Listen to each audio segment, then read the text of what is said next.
यहाँ सभागार में आए हुए हमारे आदरणीय और अत्यंत सम्मानित पत्रकार बंधु, जिनका बहुत अरसे से हमारा साथ रहा है और हम लोगों ने एक दूसरे से बहुत कुछ सीखा है, बहुत कुछ आगे भी हम लोग सीखते रहेंगे एक दूसरे से।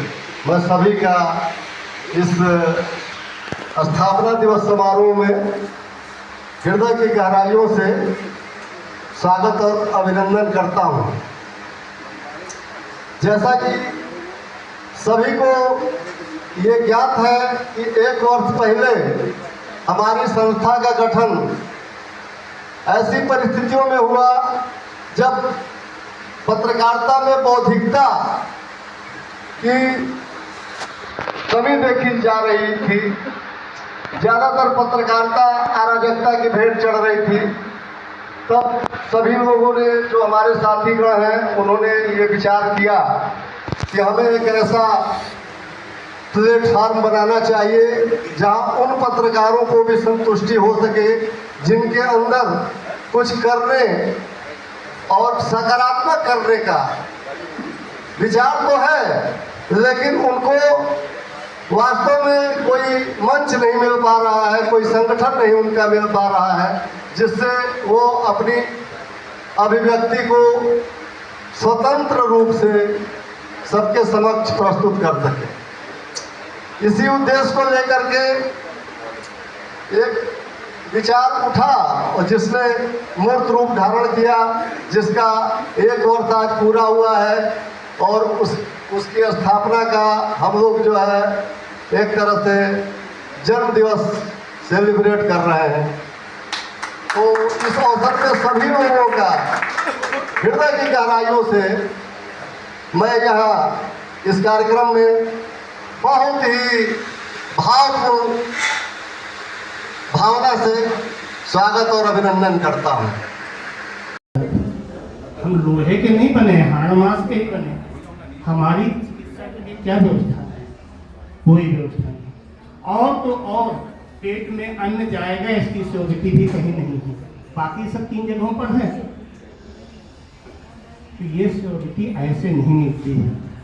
हम उदार रहे, हम सब चीज त्याग करते रहे, हम तपस्या करते रहे, हम समस्याओं को उठा करके मंच पर लाते रहे, पर अपनी बात कहने में हम कहीं शर्माते रहे। हम इकट्ठा ही नहीं हो पाए अपनी बात को कहने के लिए। आज ये मंच मिला है, 1 वर्ष पूरा हुआ है और मुझे लगता है कि हम सबके अंदर एक चेतना आई कि हमको संगठित होना है, संगठित होकर के अपनी बात को सरकार के सामने रखना है। हमारे बड़े भैया ने बताया था पत्रकार 3 तरह के, मंगई, नंगई और दबंगई।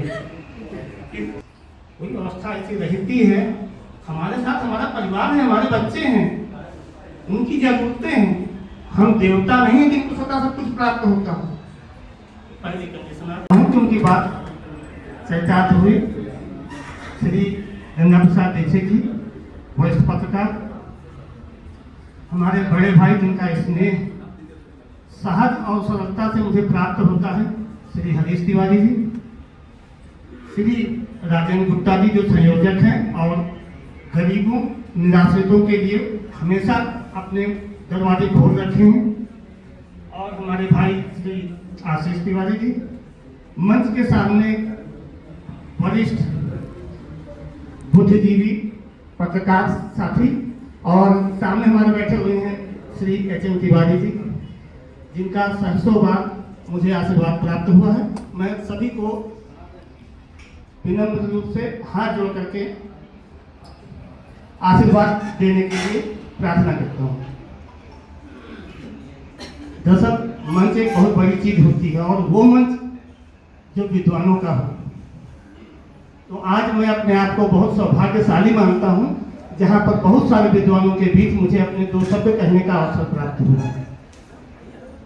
कहने को तो जब से हमारा देश आजाद हुआ, पर अगर हम तुलना करें तो लोकतंत्र के जो बाकी 3 स्तंभों से अगर हम तुलना करें, संविधान में दिखाई ही नहीं देता है।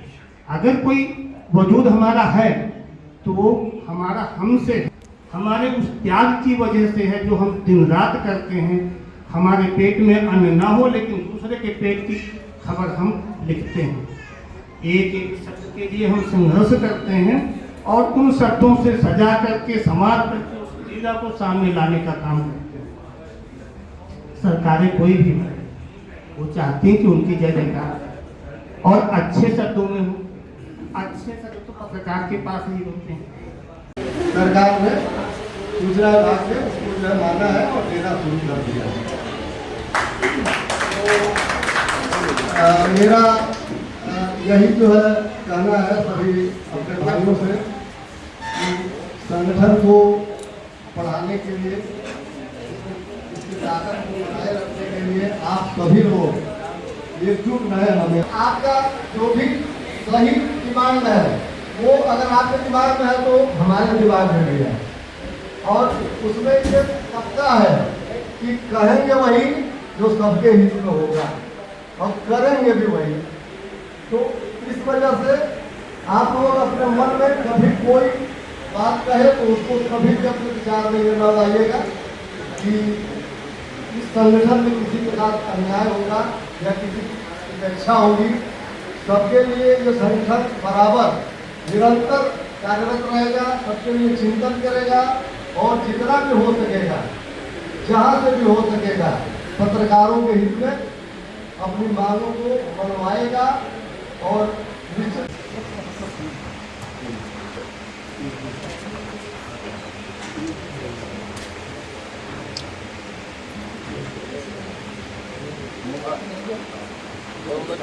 ये वाला पंखा बंद कर दो।